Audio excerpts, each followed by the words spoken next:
Y vamos a comenzar esta emisión, sin más preámbulo, con la presencia de un colega periodista, un colega académico, un colega analista, a quien respeto, forma parte de esta nueva camada de voces, de rostros que están empujando, que están tratando de pues romper con la hegemonía de los viejos rostros y las viejas voces que estaban en todos los espacios y que no dejaban que entrara el aire fresco a las voces del periodismo en México, Hernán Gómez Bruera. Pero hoy lo invité porque escribió un libro, El color del privilegio, el racismo cotidiano en México se llama, que está editado por el Grupo Planeta, un libro que es una reflexión, un ensayo muy interesante sobre quiénes somos en realidad. Hemos hablado de este tema en otras ocasiones aquí en Rompeviento, también aquí en Radar, el racismo ancestral, esa condición tan arraigada de nuestra sociedad que se niega a sí misma, que niega esa mitad indígena, esa mitad morena, esa mitad cobriza, llámele usted como quiera, pero que nos compone, la que nos hace ser quienes somos, esa parte que está allí y que nosotras, nos encargamos de despreciar, de discriminar, de marginar. Así que sin más preámbulo, Hernán Gómez Bruera, muy buenas noches y bienvenido a Radar. Gracias, Luis Guillermo, por la invitación y qué gusto estar contigo y con el público de Rompeviento. Me gustó mucho en El color del privilegio, me gustó mucho un tono que no había identificado en otras aproximaciones a este tema, Hernán. El tono de aventarnos la provocación. Somos racistas, ¿sí? Somos clasistas, sí, pero además somos muy hipócritas porque negamos ese racismo y ese clasismo que nos definen. ¿Cómo lo ves tú? Sí, exactamente. Yo no quise abonar a esa actitud que han tenido muchos al hablar de racismo, donde siempre ven el racismo en el ojo ajeno, sino tratar de empezar por analizarlo en mí mismo. Y en ese sentido, lo que me fui dando cuenta es que de alguna forma todos en esta sociedad somos racistas, Guillermo. Claro. No, porque siempre es muy fácil señalar al otro de racista, y creo que pasa con otras formas de discriminación también. Señalar al otro de machista, señalar al otro de clasista, y nunca pensar que en la medida en que todos vivimos en un sistema caracterizado por el racismo, por el clasismo, por el machismo, etcétera, pues todos somos parte. Claro, no todos. Obviamente, lo que viene en la contraportada pues es una provocación. Obviamente no todos somos racistas de la misma manera ni en la misma magnitud. Hay racistas escandalosos, descarados, hay racistas que digamos que lo tienen muy en su inconsciente y no se dan cuenta. Pero de alguna forma todos lo traemos ahí. Y este es un libro donde yo escribo, Luis Guillermo, consciente de mi propio privilegio, de lo que ha sido para mí en crecer como una persona, digamos, como hombre blanco en una sociedad donde eso implica muchos privilegios y muchas ventajas. Y yo empiezo a hablar de eso desde la página 3 del libro, de alguna forma, y traté de hacer un esfuerzo por ir reconstruyendo a lo largo de mi vida todas las situaciones, no todas, pero sí algunas, en las cuales el tono de piel ha significado un privilegio y una ventaja. Y yo creo que tenemos que hacernos cargo de eso. Uno no puede, porque el problema creo yo, de nuestra élite, no sé si estés de acuerdo en esto, es que ellos creen que todo lo que tienen lo merecen y es natural su condición de privilegio, y no se dan cuenta de que muchísimas de las cosas que tienen nunca se han esforzado por conseguirlas. Muchas veces no es gente talentosa, no es gente que se esfuerce más, simplemente nacieron en determinada familia, con cierto tono de piel, con cierto apellido, y eso les ha dado una serie de cosas que a los demás no les ha dado. Pero para ellos lo toman como que su condición de superioridad es algo natural, y la verdad es que está lejos de serlo. Hay una cuestión que me parece vital para poder reflexionar sobre este racismo que nos significa, Hernán. El hecho de que las élites se componen principalmente pues, de gente con tonos de piel mucho más claros que el grueso de la población, pero también en el hecho de que el grueso de la población acepta y asume esos privilegios, y no solo los acepta y los asume, además los avala, los provoca, los respalda, y está tan interiorizado ese racismo en nosotros, en nosotras, que a veces ni siquiera nos damos cuenta de que estamos ejerciendo racismo con frases, con actos, con gestos, y que eso es única y exclusivamente la repetición de una carga ancestral de educación y cultura.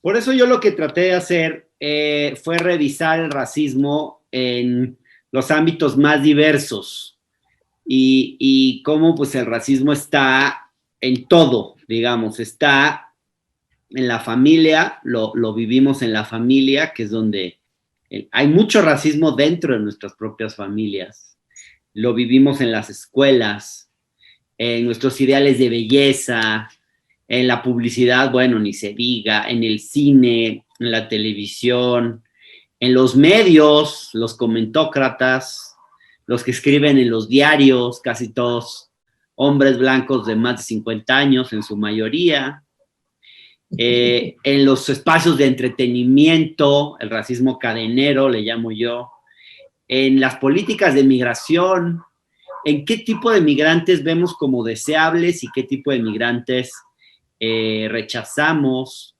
En fin, está en todo, y está en el lenguaje.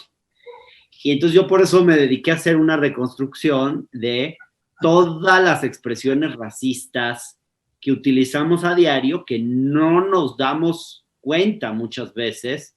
A falta de pan tortillas, por ejemplo, ¿no? Que la mencionas por ahí. A falta de pan tortillas, por ejemplo, ¿no? El pan viene de Europa, la tortilla pues es típicamente de estas tierras, ¿no? Ahí hay una carga racista, pero hay muchísimas, hay montones. Cuando nos referimos a una mujer guapa en un pueblo por ahí, le decimos que es una florecita de pantano. Cuando decimos, aunque la mona se vista de seda, mona se queda. Bueno, aquí tengo varias y ustedes las pueden leer, pero hay muchísimas frases que hablan de nuestro racismo, y el peor de todos los términos es el naco, ¿no?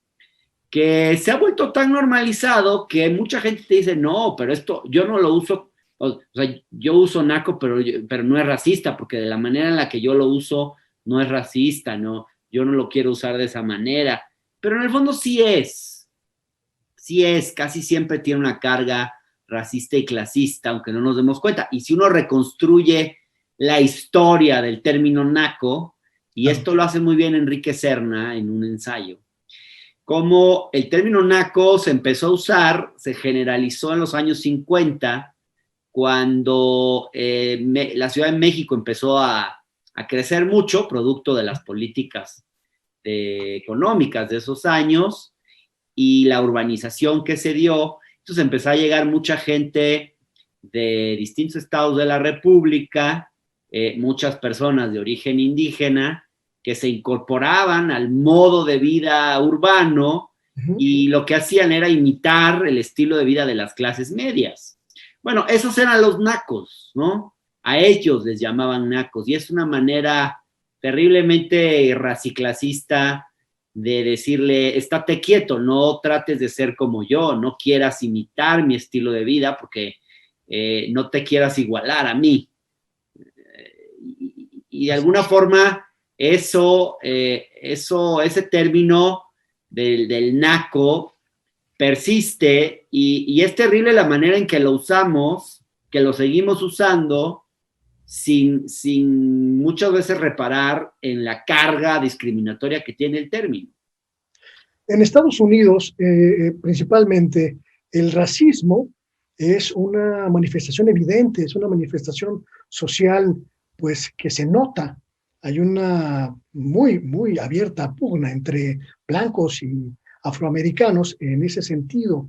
Y es muy fácil identificar dónde están las posiciones dentro de la sociedad estadounidense. En México no es tan claro, porque es un racismo soterrado, es un racismo que está oculto en negrito, morenita, prietito, y que está no solo camuflado, sino además pues escondido en un uso, en una costumbre que lleva por lo menos 300 años.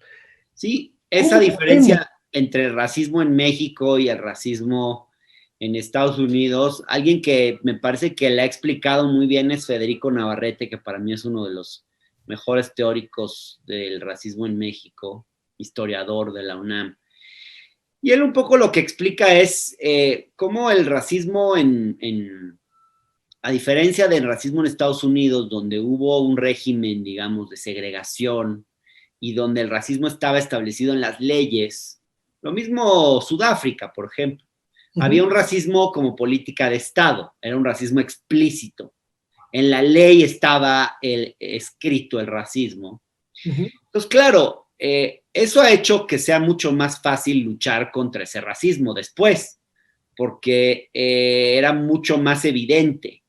Aquí, digo, no quiero decir que se haya logrado erradicar, ni mucho menos allá, pero aquí el problema es que ese racismo, como institucionalmente nunca existió formalmente, no estaba en las leyes, no en las del México independiente, por lo menos. Aquí en teoría todos éramos iguales, todos éramos mestizos. O sea, el discurso oficial nunca reconoció que hubiera un problema de racismo en el país, que fuéramos un país racista. Entonces, el racismo lo vivimos, pero de forma soterrada, pero está ahí, muy presente. Y yo creo que no hace falta más que salir a la calle 3 cuadras para verlo y vivirlo. No es más difícil que eso.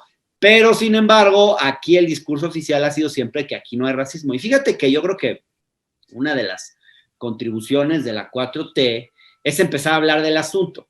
Desde un presidente que sale a decir, tenemos un problema de racismo, porque yo no recuerdo un presidente que hubiera salido a decirlo, López Obrador lo ha dicho varias veces, tenemos un problema de racismo, y además ha politizado el tema. Hay quien dice que es un presidente que usa esos temas para polarizar. Pues yo digo bienvenida a esa polarización, porque el problema es que durante mucho tiempo se pensó que no hables de racismo porque eso nos divide, eso nos enfrenta, eso genera conflicto.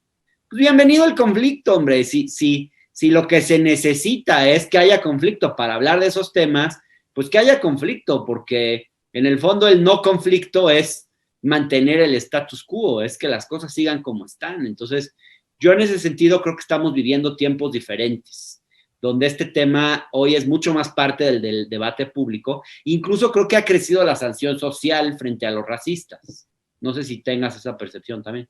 La tengo, pero además hay una cuestión que me parece muy interesante. Cuando sacaste el libro en diciembre pasado, hubo muchas voces que hablaron pestes del libro, porque era escrito por un chico blanco, y hablaban de un acto de contrición.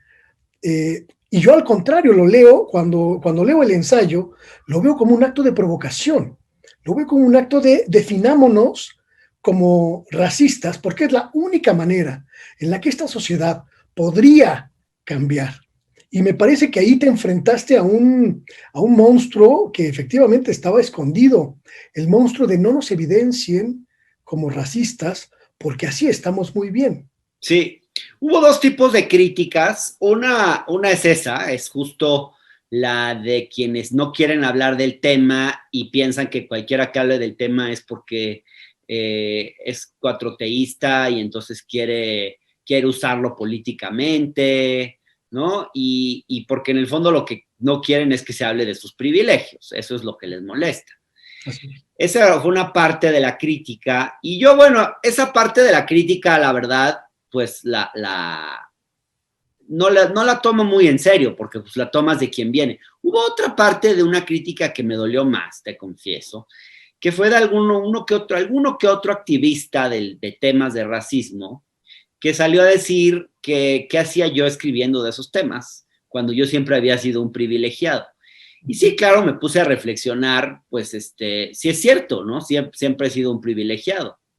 Pero fíjate que yo creo que al final de cuentas el racismo es un problema de toda la sociedad. Claro que las principales víctimas son las personas de tez más oscura, las personas indígenas, los que hablan una lengua indígena, porque también esa sola razón es una gran causa de racismo en este país. Esos son las principales víctimas. Pero yo creo que el racismo, y de eso creo que es importante convencernos y que las élites se convenzan, nos afecta a todos, es un problema social que lastima nuestra sociedad. Al final, yo creo que incluso pienso que hasta los empresarios deberían pensar en cómo el clasismo, el racismo, las diversas formas de discriminación implican, por ejemplo, una pérdida de talento muy grande, porque ¿cuántas veces una empresa no decide reclutar a alguien o darle un trabajo por su apariencia física en lugar de por su talento, Claro. por su capacidad? ¿Cuántas veces un blanquito no le quita una oportunidad a una persona de tez morena, de rasgos indígenas, simplemente porque creen que porque es blanquito va a ser más capaz? Está lleno de casos así. Yo creo que al final, si tú te pones a hacer cuentas, también esto es una pérdida hasta de productividad para el país. ¿Cuánto talento no está desperdiciado? ¿Cuánta gente que merecería oportunidades no las está recibiendo porque se las estamos quitando quienes tenemos una apariencia física más occidental, ¿no? Y yo creo que eso es algo sobre lo que hay que reflexionar mucho como sociedad. Te quiero dar las gracias, mi querido Hernán, por esta charla. Me parece que la provocadora propuesta que lanzas, que yo la puedo denominar la revuelta de las tonalidades de piel, podría ayudarnos, no solo en la cuestión social, sino también en la cuestión cultural, que va más adentro de nuestra esencia como nación, en esa posibilidad de darle un vuelco a nuestra ancestral forma de entender las castas y los privilegios que conllevan esta estratificación social, pues para plantear una nueva forma de entender a México y su esencia mestiza. Pues sí, Luis Guillermo, es un libro para que cada uno de nosotros reflexione. Hay un capítulo que a mí me interesa mucho que quienes nos están viendo lo lean, es el segundo, porque el segundo es qué tipo de racista eres. Y cuando uno lee ese capítulo, se da cuenta que es cierto, que todos somos racistas. Ahí yo identifico 10 formas distintas de racismo y estoy seguro que el que lo lee va a identificarse en una de esas manifestaciones del racismo. Y también creo que es importante decir que no se trata solamente de no ser racistas, obviamente eso es la principal aspiración, pero yo lo que quisiera con este libro, El color del privilegio, es que nos volvamos de alguna forma militantes antirracistas, que tengamos una posición proactiva en contra del racismo en cada una de nuestras acciones, de manera cotidiana, que tratemos de evitar el racismo y de denunciar actos de racismo en nuestro ámbito, en nuestras posibilidades directamente. Si uno ve un acto racista, pues tiene que intervenir en ese momento. Si uno está en una empresa y formas parte de un comité de selección de personal y sabes que a alguien le están negando una oportunidad por su tono de piel, por sus rasgos físicos, y nadie se atreve a decir que es por eso, pues sacar el tema, aunque sea incómodo. Necesitamos darnos cuenta de que estos temas generan incomodidad, pero es peor no hablar de ellos y yo creo que hay que romper el silencio, atrevernos a hablar de estos temas y volvernos, en efecto, militantes antirracistas. Falta mucho para lograrlo, pero bueno, pues ojalá que esto pueda ser una contribución a eso. Claro que lo es, mi querido Hernán. El color del privilegio, el racismo cotidiano en México, está en Editorial Planeta. Creo que es un buen regalo ahora que viene el Día de la Amistad. Creo que Sí. No, este, están las librerías difíciles de ir, pero se puede pedir, se puede bajar, está en Amazon, hay muchas maneras de conseguirlo y si se quieren, para que se animen, pues bájense el capítulo gratuito que pueden descargar de la página de Planeta para que se den una idea de qué va. Hernán, muchísimas gracias por esta conversación, gracias por el espacio para platicar contigo sobre este tema y por supuesto la invitación está abierta para que aquí en Rompeviento pues tu voz tenga presencia como siempre. Muchas Muchas gracias. gracias, Luis Guillermo. Buenas noches.